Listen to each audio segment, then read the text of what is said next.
Okay, we've got an emergency video to make. I got a comment that's quite sobering and I think is important to talk about because it's easy for me to come up here and be like, be creative, man. It's just be like artistic and it's amazing. But what happens when something like this happens? I'm trapped in a miserable dead end job that leaves me too exhausted and demoralized to be creative, even when I have a few hours of quote unquote free time. I've been there where I would say it was maybe a 7 out of 10 rate of perceived exhaustion. And maybe you're higher than that. Maybe you're an 8, 9, 10. First of all, you got to recognize like physical limitations are real. Like your body can only keep going for so much. And depending on what your job is and how much it drains you, you like just be honest with yourself. Oh, look, I can't do anything else. Like I can't exert that much more energy. I basically can sit here. That's about it. And be kind to yourself if you realize, yeah, I really am just like totally exhausted. But maybe if you do that honest evaluation, you're like, okay, I have a little bit. It's not much, but I have a little bit in the tank that I can use. And so then you start small. And if you don't have anything in the tank, what do?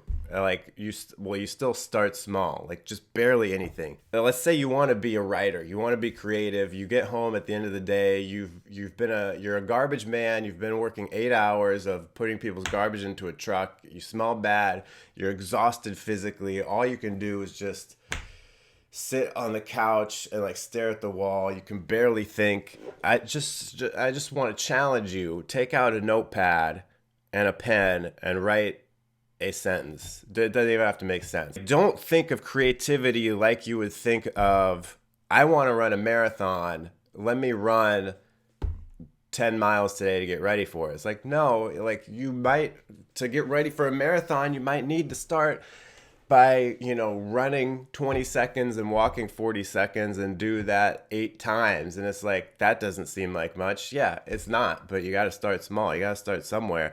Push just a little. If you're taking on something that's too big, you're going to demoralize yourself because of that. I get it. You're totally wiped at the end of the day. Well, maybe you could think, what if before work? What if before I go into work, I wake up a little bit earlier, give myself 15 minutes to just write a couple sentences, to just think of creative things, whatever it is. Maybe that's the issue. Instead of putting your free time at the end of the day, if you have the flexibility to do that, try waking up earlier, which I know isn't the easiest thing to do, but give yourself your best hours before you give your hours to someone else. Exhaust yourself creatively before you go to work, if you can. If you can't, then just do what you can.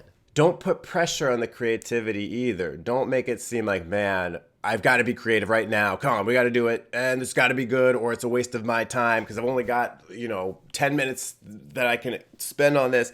No, just be like, hey, I'm open to whatever. It probably is just going to be garbage. I'm just going to probably write some nonsense down. I'm going to draw, a stupid little stick figure. I don't expect it to be anything. Don't put expectations on it. Don't put pressure on it.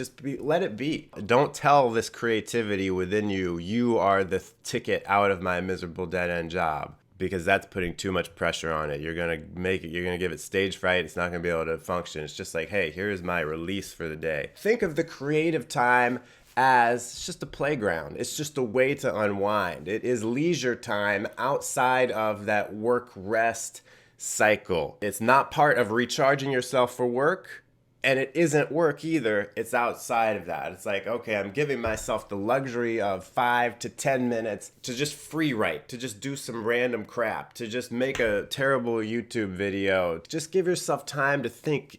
That could be the starting point where you're pushing yourself just a little. Let me just brainstorm. Let me turn off all the lights, do nothing except think. Make sure you found something you're actually really excited about being creative for, because it's like maybe you just think you should be creative but you don't have a thing to latch onto. It's just like, oh man, I got to be creative. Or maybe you used to do something, maybe you used to be an actor, and it's like, well, I've got to get back into that. I've got to be creative somehow. Oh, like I've got to go to auditions. I don't have time for that. It's like, maybe that's a different chapter in your life. Maybe it's time to look for something, another way to channel the creativity. Maybe you think that you're good at writing, but actually it might be a better and more exciting thing if you channeled your creativity into cooking. But you got to be excited about it, because I guarantee that once you find something to be creative about that you're like excited for, it'll be easy to wake up an hour earlier and work on it. Or it'll be easier to, take 15, 20 minutes after work, after you've had some time to like settle down a bit, to just sit down and dedicate yourself to it, because the work will start calling you to it. It's not a thing like, oh man, I must do this. This is an obligation for me. No, it's like, this thing is so exciting that I gotta do it. I don't want to miss out on it. And maybe you're like, well, Frank, I keep thinking there's nothing I'm excited about. That's fine. Just do something. Just do anything and start small. The 10 minutes. How important is creativity to you? You might discover that it's not that important, and there are other things that are more important to you. There's no judgment here, but maybe it's like, it's more important to me to relax and, watch TV. Or it's more important for me to hang out with friends. It's more important for me to call my mom. It's more important for me to get 8 hours of sleep. Depending on how important creativity is to you, you cut back and sacrifice a little of these other things to focus on making something you're excited about. The first sacrifice that I would make is any kind of entertainment. Don't watch TV anymore. Don't spend time on the internet. Stop watching YouTube. Don't scroll Instagram. Then after that, I would say, especially if you're spending a lot of time cooking, unless that's your creative thing, try to make those practical things as simple as possible. If you like to unwind at the end of the day with, a beer or something, you got to cut that out, because as soon as you have that, your creativity is gone. After that, you might need to start sacrificing a little bit of sleep. Try to get at least 7 hours of sleep. But if it's really important to you, cut back a little bit, preferably in the morning, so that you can get something down, something out of your mind every day. Being creative, working on whatever project you have, is not always going to feel worth it. Like, it's going to feel exciting on some level, exciting enough to compel you to do it, but there are times where it's like, man, I really wish I could just like forget about this and do something else. Like, what's the point? That's the level of dedication that you need to have to it, to develop it, to nurture it, to let it grow.